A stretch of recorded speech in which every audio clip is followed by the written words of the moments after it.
Olá, pessoal! Hoje nossa aula também será dividida em dois tópicos. Nós falaremos sobre videoconferência e o Google Forms. E antes da pandemia, a gente pouco falava em videoconferência. E aí, com a questão do home office, em que a gente não pôde se locomover até o local de trabalho, né, dependendo do cargo que você executa, porque nem todos tiveram esse benefício, nós tivemos que aprender em tempo recorde a manusear essa ferramenta de comunicação. E a videoconferência, ela é utilizada para os profissionais que precisam fazer reuniões, interagir visualmente com os colegas. E antes, no formato tradicional, o custo para ter o acesso a esse tipo de ferramenta era muito alto, porque tinha que ter equipamentos específicos, uma infraestrutura adequada e ainda tinha que ter um local para que esses equipamentos fossem instalados. E aí, com a evolução, esse serviço se tornou mais acessível e hoje nós podemos até utilizá-lo de forma gratuita. Por exemplo, nós temos o Meet gratuito, em que, né, porque hoje é a ferramenta mais utilizada de videoconferência, e a forma gratuita, ela tem um prazo, né, de duração dessas reuniões, e tem um número limite também de participantes. Agora, quando você paga o serviço, igual, por exemplo, as instituições de ensino com estudo remoto, que usam o Google Meet, elas tiveram que comprar o pacote para que abrangesse um número maior de estudantes, né? Porque dependendo da disciplina, o EAD, por exemplo, ele abraça um número bem considerável de alunos e da forma gratuita não atende. Então, a instituição paga, né, a plataforma para poder ter um número maior de estudantes acessando. Inclusive, se ultrapassar esse número, se não me engano, 200, é, o aluno pode continuar a entrar naquela sala, somente não vai ter o áudio e o chat liberado, mas ele assiste normalmente. E prosseguindo aqui, nós vamos falar um pouquinho sobre as diferenças de webinar, webconferência e webcast. O que é webinar? Webinar é aquela transmissão ao vivo, né, uma apresentação, seja de uma aula, de um serviço, ou até mesmo treinamentos. Ele pode ser realizado ao vivo ou gravado, e o participante, ele participa, quando ao vivo, por meio de chats, e as gravações, elas ficam disponíveis para que seja acessado posteriormente. Aí aqui vem falando que o webinar em português é webinário, ou seja, um seminário na web com o caráter de trazer uma apresentação a um seminário. Agora nós vamos ver o que é a webconferência. A webconferência é a mais utilizada, porque é uma reunião em que as pessoas podem fazer compartilhamento de telas, anotar em quadros brancos e tem uma infinidade de possibilidades de interação. Então, resumindo, as webconferências são boas como ferramenta de comunicação instantânea. E é muito prático, né? Você está em casa, você precisa se comunicar com algum professor, algum funcionário da instituição, você simplesmente manda ali o link e imediatamente vocês já estão em contato. Muito mais simples e eficaz do que talvez você pegar o telefone e fazer uma ligação. O webcast é apenas uma transmissão ao vivo gravada que não possibilita a interação em tempo real. É como se fosse um podcast, por exemplo, e você é apenas o espectador, o ouvinte. O webcast é uma ferramenta em vídeo que pode ser usada para disseminação de conteúdos. Hoje em dia, muitos famosos estão utilizando, né, esse formato de comunicação.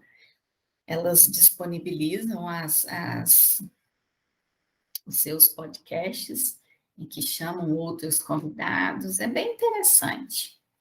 Aqui nós apresentamos as vantagens da videoconferência. Conexão com o mundo, você pode falar com qualquer pessoa que esteja em qualquer parte do mundo.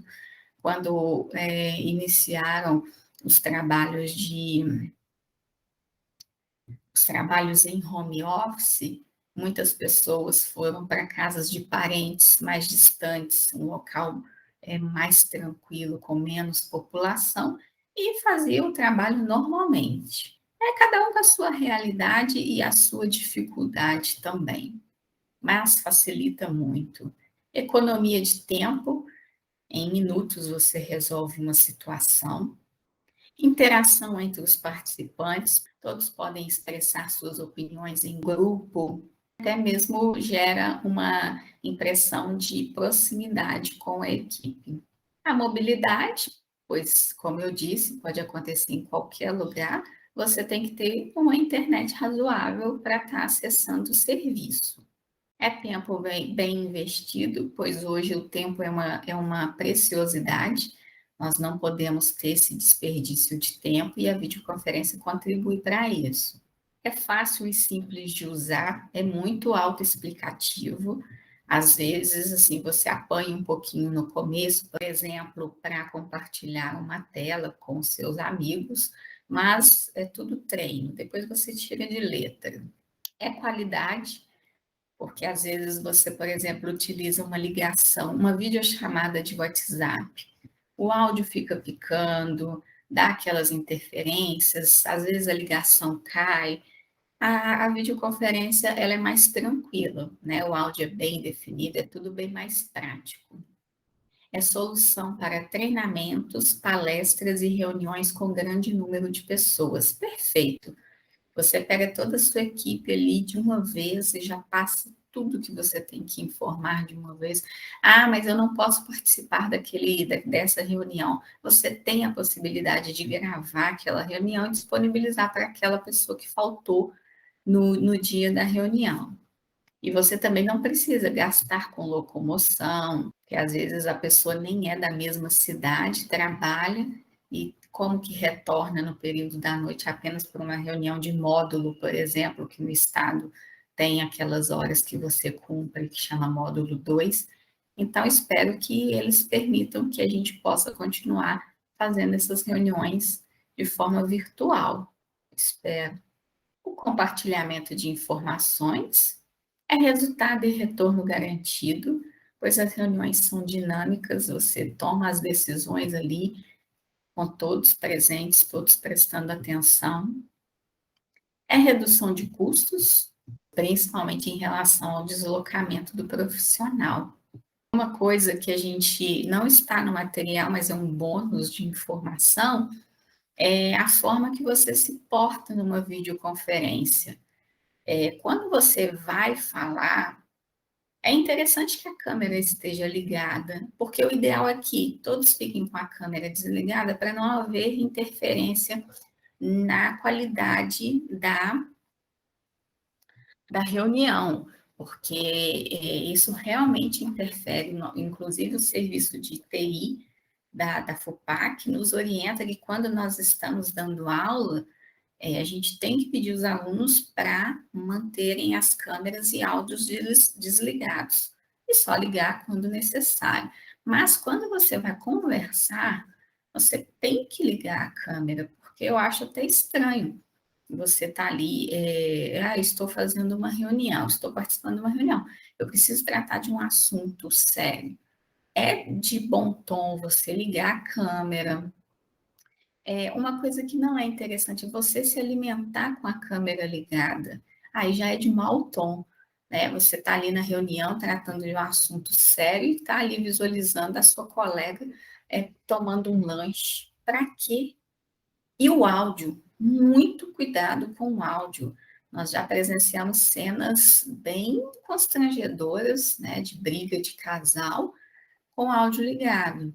Cabe ao dono da reunião está fazendo o desligamento do microfone dessa pessoa. Só que nem é todo mundo que sabe fazer isso.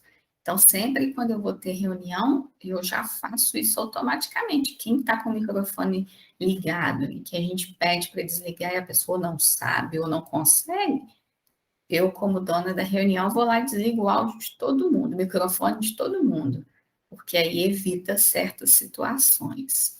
Nós temos também a questão da burocracia, porque a videoconferência, ela desburocratiza todo um processo de tomada de decisões.